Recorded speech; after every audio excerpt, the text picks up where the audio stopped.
Kalau menurut aku pribadi Popol antara Kupa. Popol Kupa oke. atau aku lebih ke arah Brody ya. Karena Brody ya. Ada Smack. dengan item-item yang bisa untuk defensif itu bisa nge-sustaininnya ketika ada ganking dari seorang Hayabusa. Oke. Misalnya dengan item pertama tiba-tiba dia bikin immortal. Item pertama tiba-tiba dia bikin ke arah anti-Quiras. Jadi kayak Ke arah item-item defensif ya. Hayabusanya jadi nggak bisa main pick over ke arah gold lane-nya. Sedangkan dari tim Geek Farm mereka kita nggak tahu nih dari RRQ akan mengambil gold lane seperti apa yang mungkin bisa dimakan sama seorang Lancelot itu sendiri.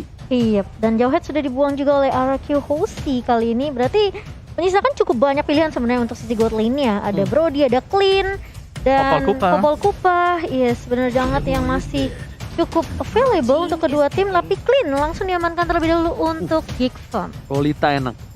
Iya, Lolita. Ambil Lolita kiri enak juga.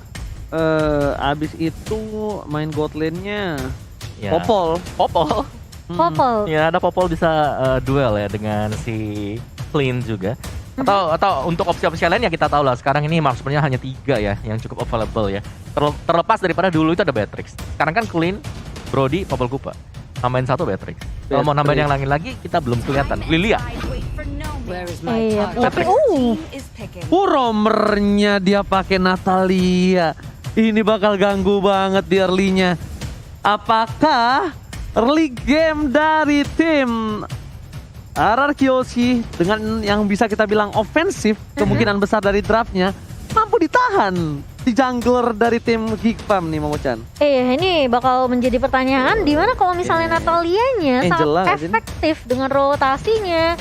Ini kemungkinan Geek Farm mapnya bisa terang banget. Iya, dan ini bergantung sih. Kalau dari Natalianya sendiri, misal dari V-nya dia pakai Natalia terus dia gagal buat nge-poke, gagal buat senggol, kayak Julian. pisau bermata 2 juga kan kok. Bener. Itu plus minus dari Natalia sendiri. Sekalinya dia memang nge-snowball, cepet banget untuk nge-snowball bagi Natalia. Langsung Hilda. Ya. Wow. Oke, sedikit out of the box. Kita jarang melihat Hilda, tapi hey Hilda, selamat datang di MPL Edisi season yang ke-9. Oke. Apakah Hilda ini dipick untuk bukan meng-counter nge-defense jungle mereka, tapi nge-counter dengan cara ofensif balik? Iya, dia mau tabrak semua bush-nya, dia bakalan cek open map. Dia bakal ganggu Albert juga. Betul. Dia tahu jungler mereka Lancelot mereka bakal diganggu dan mereka tidak mau tinggal diam. Mereka akan balas invasi yang dilakukan oleh tim RRQ Hoshi. Jadi ofensif versus ofensif. Geek Farm nggak mau menurunkan tempo permainan. Dan draft yang dipilih oleh coach dari Kios ini cukup menyeramkan. Bisa dibilang ini Hilda akan menjadi surprise yang dibawakan oleh Geek Farm di match kita yang pertama. Pembukaan hari yang pertama tentunya dikejutkan dengan draft yang luar biasa dari kedua tim. Jadi buat teman-teman, ayo kalian dukung yang mana nih? Apakah hashtag Viva RQ atau hashtag Once a Geek Always a Fan? Oke, langsung di kolom komentar diramaikan karena sebentar lagi kita akan memasuki lane of down. Pembukaan MPL Indonesia season yang ke-9, RRQ Hoshi versus Geek Farm. Wow, oke, Vin dengan Natalianya ya kali ini udah mulai masuk invasi jungle yang dimiliki oleh tim Geek Farm. Sementara Clay yang akan membersihkan minion terlebih dahulu di area mid-nya. Sementara lihat tuh, agresif dibalas agresif, tapi ternyata Julian sudah memperkirakan itu dan langsung menumbangkan Finn sebagai first blood untuk tim Geek Farm. Alright, Finn berhasil ditangkap di bawah menit yang pertama. Ini akan menjadi salah satu first blood yang cukup cepat dari tim Geek Farm. Dan bahkan di sisi lainnya, Hair7 berhasil mendapatkan 1 poin, tapi ternyata ditukar dengan 1 poin juga. Meanwhile dari Enfree, akankah coba ditangkap, tapi Noah berpemilih untuk mendapatkan purple buff terlebih dahulu. Dan Julian gak bisa menginvasi lebih dalam lagi. Iya, nah ini membuat Clay dan Finn mau tidak mau harus mengcover Albert terlebih dahulu kali ini. 2-1. Bisa dibilang pertukaran yang cukup agresif di awal di 1 menit pertama ke bawah. Tapi kali ini Finn gak tinggal diam. Dia bakal coba untuk memberikan poke damage lagi ke arah Swan di area atasnya. Yes, dan sebagaimana kita bahas tadi bahwa dari Natalia sendiri, kalau dia memang gagal untuk nge-poke ke arah dari Juliannya ke punish, ini agak menekan RRQ Hoshi. Jadi tempo mereka gak akan secepat sebagaimana yang mereka harapkan juga. Memang ada trade yang terjadi di bottom lane, di mana di arah dari XP-nya, tapi itu hanya di XP lane dan masih 1 untuk 1. Jadi ini masih zona netral untuk siapapun juga. Tapi dari Albert tahu itu belum adanya 1 buah Black Shield Space di depan sana dan ternyata bakal didapatkan 1 poin tambahan untuk tim RRQ Hoshi. Geek Farm, RNV mencoba untuk membuka boost sedikit demi sedikit untuk mengganggu pergerakan para pemain dari tim RRQ Hoshi. Sedangkan di bottom lane kita bakal melihat 9 detik menuju ke arah 1 buah turtle atau pura-pura naga. Pura-pura Tahu nggak kenapa naga. gue bilang pura-pura naga? Kenapa? Badannya kura-kura, palanya naga. Jadi pura-pura jadi naga dia. Oh, digabung ya jadi satu ya. Bukan yang ini masih yang lama. Ini masih yang lama. Masih yang lama. Masih Turtle belum yang ini. berubah ya. Masih belum bro. Oh dia berarti ini anaknya gagal move on. Oke, sementara kalau kita melihat dari pertukaran poinnya masih 2 sama kali ini. Tapi Finn bertugas dengan sangat baik dengan Natalia yang mencoba untuk membuka boost. Dan sudah dijaga juga oleh Vince dan juga Renvi. Harus berhati-hati kali ini karena turtle pertama sudah mulai dicolek. R7 sudah mulai mencoba untuk mengkontes. Pergerakan dari Arkehoshi sudah mulai terlihat dan bahkan Albert pun sudah mulai masuk. Oh Tapi my god. langsung Albert berhasil mendapatkan satu dari seorang jungle dan juga turtle-nya di depan sana. Bahkan Geek Farm kehilangan turtle yang udah didominasi oleh para pemain dari tim Geek Farm. Arkehoshi, Albert diam-diam datang langsung menyergap menuju ke arah turtle, Momo-chan. Iya, kalau kita ngeliat itu padahal yang dibuka terlebih dahulu adalah dari Geek Farm, namun berhasil diamankan oleh Albert kali ini dan reset lagi untuk kedua tim. Dan bahkan kali ini Finn yang mencoba untuk bermain lebih berhati-hati setelah tertulis pertama kali dan sudah melihat ada Renvi kali bakal coba dikejar, semua bom sudah dikeluarkan, namun Renvi masih cukup tanky, masih bisa sustain juga, tidak terpick off di tangan Arkehoshi. Oke, itemnya apa bawa? Yes, dari Albert hanya akan menuju dulu untuk ke War X. Jadi sebenarnya tadi untuk fight yang terjadi di arah dari Turtle ini hanya ngepoke dan diuntungkan oleh Arke karena mereka berhasil tadi. Mereka nggak nge-start sama sekali, mereka nggak inisiasi, tapi lebih ke arah mencuri dan ternyata mereka berhasil. Oke, terlihat posisi dari seorang Renvi membuat Skylar aman, nyaman, tentram, damai di arah top lane. Nampaknya tidak ada sedikit gangguan. Bahkan dari segi gold, lihat Skylar bakal coba dapetin satu no. poin taman, tapi ternyata ada shadow kill menuju ke arah seorang Renvi dan terlalu tebal. Albert masih tetap berhasil mendapatkan satu poin di arah top lane dan Swan. Nampaknya dia tetap harus sendirian di arah top lane sana. Finish coming, mengganggu seorang Swan, memberikan sedikit immune, tapi Albert buat shadow-nya nyangkut lagi ke arah seorang Swan dan one last set. Dapetin Swan, tertangkap, menggunakan quad shadow, tapi di sana Julian masih mau lebih fit, still survive the top lane. Iya, dan tidak terpick off begitu saja. Albert dengan permainan yang sangat luar biasa, Hayabusanya masuk dengan mudah dan bahkan mulai menangkap Finn juga kali ini di area midnya. Masih ada Black Shoes kah? Masih ada tapi tidak digunakan oleh Vince dan dia memberikan poin kepada seorang Clay kali ini. Opung, what happened? Kenapa dia nggak pakai Black Shoes-nya? Black Juice-nya nggak digunakan. Dan itu agak menurut aku sedikit sayang dan bahkan memberikan poin yang cukup mahal untuk seorang Clay loh. Clay dapat stack juga. Clay itu juga harus diperhatikan loh, bukan hanya Albert saja kalau menurut aku.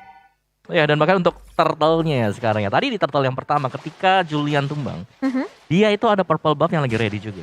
Dia gak dapetin purple, dia gak dapetin untuk turtle-nya sendiri. Jadi menurutku dari Geek Fam adalah ketika mereka kalah di turtle yang pertama, mereka lumayan ada hole, ada lubang di sana, celah yang dimaksimalkan oleh Arkehoshi seperti yang terlihat sekarang bahwa ya udah Arkehoshi mereka main objektif aja. Oke, 2.500 gold yang cukup mendominasi dari tim Arkehoshi. Mereka ya bahkan yang ngebuka turtle-nya terlebih dahulu. Albert is coming. Renvi telah memberikan informasi. Tapi ada Vince di arah rumput. Nampaknya akan coba untuk datang melakukan team fight. Julian is coming mencoba membalaskan. Merebut satu buah turtle. Tampak tidak bisa dengan shadow kill. Renvi berhasil ditumbangkan. Damage terlalu sakit di depan sana. Tapi Skylar shotgun-nya berhasil membuat Julian tumbang di depan sana bersama dengan Clay yang masih selamat. Iya, dan bahkan Clay-nya pun masih bisa survive dengan satu buah flicker. Dihabiskan begitu saja di tangan Skylar kali ini. Ketika kita melihat mungkin Renvi tumbang, ini membuat Geek Fam tidak ada yang bisa nahan badan juga gitu. Obis, Black Juice terlalu cepat terbakar di depan sana, ditumbangin begitu saja oleh seorang Finn. Esmeralda Polystarmon, damage terlalu besar dari shotgun membuat Mivzy tersisa setengah darah. Renvi gak mau ninggalin begitu saja. PN kejedot benjol, gak ada yang lihat Pipin. Dan bahkan harus tumbang di depan sana. Benjol. Ya, tapi pergerakan dari Arkehoshi adalah mereka nggak ngasih stack sama sekali juga untuk Renvi. Stacknya baru satu sampai dengan Mereka sekarang. kayak ngehindarin Hildanya. Dari informasi yang dapetin sama Finn, oke ini Hildanya dari Renvi ada di sini. Oke, kita bakal hindarin, gak kasih stack ke arah seorang Hildanya. Ini yang membuat mungkin Hildanya juga agak sedikit kekurangan damage juga ya. Yes, dan juga untuk players gold oleh Livin by Mandiri tadi terlihat bahwa Albert cukup mendominasi jalannya permainan ini. Dia terkaya, dia nge-roll semuanya, dia bahkan bisa crossing level secara level ya. Ini udah pasti jauh unggul di atas Lancelot, di atas Julian. Tapi kaget juga ya, Mivzy ternyata yang merupakan deal damage terbesar dalam match kali ini sementara waktu. Sedangkan Lancelot bakal coba dipukul mundur ke arah belakang. Dan tentunya untuk dari damage taken sendiri, Renvi akan menjadi samsak yang tadi muter-muter di arah jungle dari tim Geek Fam. Finn? Surprise attack dilakukan. Julian memilih untuk menuju ke arah belakang dan bahkan berhasil didapatkan purple buff-nya. Lancelot tertangkap. Kali ini bersama dengan satu buah Renvi ditunggangi begitu saja oleh R7. Mereka kehilangan 2 player yang cukup penting bersama dengan purple buff. Kerugian bandar. Rugi bandar kalau ini Momo-chan. Iya, agak disayangkan karena tadi Julian sempat punya waktu untuk mundur, tapi dia balik lagi dengan satu buah puncurnya. Berharap untuk bisa numbangin Finn. Ya, dan terkena Sanguine Claw tadi dan langsung Yes. terpunish di tempat. Ini gold gap yang sudah sangat demikian jauh. RQ mereka stabil banget. Mereka nggak terlalu terburu-buru mau maju. Lihat bagaimana objektif diamankan Skylar dari top lane ke bottom lane-nya. Objektif next turtle ini semua lagi dipegang oleh RRQ. Oke, tapi ternyata R7 sana bakal coba ditunggangi begitu saya berubah menjadi split. Renvi coba ditunggangi, memilih untuk mundur, nggak mau terlalu terburu-buru. R7 bakal coba lebih ke arah buying time, mendapatkan Renvi. Agak sedikit tanky, but it's okay, no problem. Buying time ini dilakukan R7 dan Turtle slain by Samsung Galaxy A-Series. Membuat Ararki Hoshi memiliki gap sampai 7.300 loh. Yes, dan pasti bisa mengamankan turret juga untuk Araki Hoshi. Sementara ini bisa dibilang mungkin dari mapnya sudah mulai dikendalikan oleh RQ Hoshi. Dimana Skylar bener-bener free banget ngedapetin 2 turret sekaligus di area bawah. Wah, Semua lini di sini dipegang oleh RQ bahkan. Lihat bagaimana Clay sendiri. Clay-nya nggak pernah ke pick off, Clay-nya dapetin 4 poin kill, ada assist juga diamankan oleh dia. Secara positioning, Clay seharusnya adalah hero yang susah banget buat bisa dijaga. Tapi sekarang dia bisa ada di garis depan. oh wow. Oh my god! Satu sebuah tamparan Bad Impact plus satu buah sniper yang dimiliki dari seorang Skylar. Langsung menumbangkan Julian. Julian udah 4 kali terpick off. Ingat Lancelot udah di atas 3-3 aja udah maksimal untuk dia bisa follow up. Dan bahkan ini udah 4 terpick off di menit yang ke-8. Agak sedikit berat. Sayangin Claw, Bad sakit Impact. banget. Juan berhasil didapatkan bersama dengan Shadow Kill. Tapi ternyata Albert harus tumbang shutdown didapatkan. Renvi yang berhasil mendapatkan shutdown. Tapi itu sepertinya agak kurang cukup wise. Coba shutdown di tangan oleh Julian. Iya. Setidaknya akan ada gold yang cukup mahal tadi ya. Di ya 5 point kill 500 maybe. Namun sayangnya jatuh ke tangan seorang Renvi kali ini. Dan RQ sih mereka udah mulai menzoning player-player dari Geek Farm. Membiarkan minion yang nge-push ke area turret objektif lagi dan lagi. Dan lihat tuh satu buah Sanguine Claw dari seorang Clay mengusir pergerakan dari teman-teman Geek Farm di area mid. Wow, tamparan Bad Impact yang cukup menyeramkan, mengagetkan. Itu Esmeralda yang berarti- ditamparnya tadi ya. Kayak kebayang kan stucknya dari seorang Clay ini. Ini Selain daripada stack ya, itemnya udah terlalu cepat jadi. Itemnya. sama apa gap item sama Gap musuhnya. level. Iya. Gap levelnya itu yang terlalu jauh kalau menurut aku yang hampir nggak bisa ditahan. Dan Lord selamat datang Bapak Lord yang terhormat. Tentunya di Land of Dawn di MPL Season 9 kali ini. Yang akan didapatkan oleh tim Ararki Hoshi. Harusnya ya. Dengan posisi sekarang kalau mereka mau. Kecuali Geek Farm-nya berani untuk melakukan kontes. Bisa jadi betul. Mengambil setuju. resiko cukup besar sih sebenarnya menurut aku. Namun buat teman-teman kita mau ingetin jangan lupa untuk nonton Cinepolis tentunya. Nonton MPL di bioskop kapan lagi ya Ji ya. Ini dia kesempatan kalian mendekati PDKT kalian. Bilang yang ngajak nonton bioskop tapi nontonnya MPL. Wah seru-seruan ya. Yes. Dan tentu saja langsung didapatkan tanpa basa-basi Lord Slain by Samsung Galaxy A-Series. Lagi-lagi di tangan Ararki Hoshi berdominasi dengan 10.000 network. Opung Wawa. Wow. Apa yang harus dilakukan Geek Farm right now? Dari Geek Fam ya, mereka hanya bisa menunggu sih. Menunggu dari RQ Hoshi untuk berbuat kesalahan. Gak perlu keluar juga, karena ketika mereka keluar dari zona yang sudah dikotakin oleh RQ Hoshi, sudah ada Finn yang menunggu di sana. Dan untuk melihat player head to head by Lita sekarang adalah Finn bersama dengan Renvi. Untuk KDA juga Renvi di sini karena baru masuk sebagai roamer ya. Ini berarti bahwa memakai statistik yang lama. Jadi secara pasti lebih unggul, tapi Finn asisnya banyak banget. Oh my god, tapi kita lihat di Sakit sini Momo-chan mencoba untuk menuju ke arah base. Lord berhasil dipecahkan. Albert R7 dari bottom lane. Dari top lane pun berhasil didapatkan oleh seorang Skylar. Tapi lihat di depan sana R7 memberikan sedikit distraction. Gak mau terlalu terburu-buru karena yang mereka inginkan adalah 3 inhibitor turret pecah secara bersamaan. Iya mulai coba di defense kali ini Geek Farm mulai masuk. Lihat ada satu buah saling Salmon tapi ternyata damage dari seorang Clay dan juga Skylar ini udah terlalu perih. Lihat Bad Fist, Bad Impact connect semua. Membuat teman-teman dari Geek Farm mereka pun tidak bisa.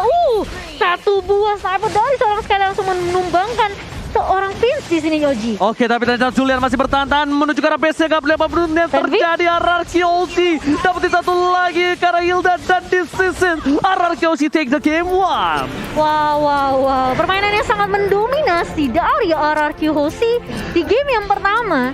Ini membuat apa ya? Aku merasa kayak sebenarnya mereka harusnya bermain dengan cukup agresif juga di early dengan adanya Hilda dan bahkan ngeculik Finn itu udah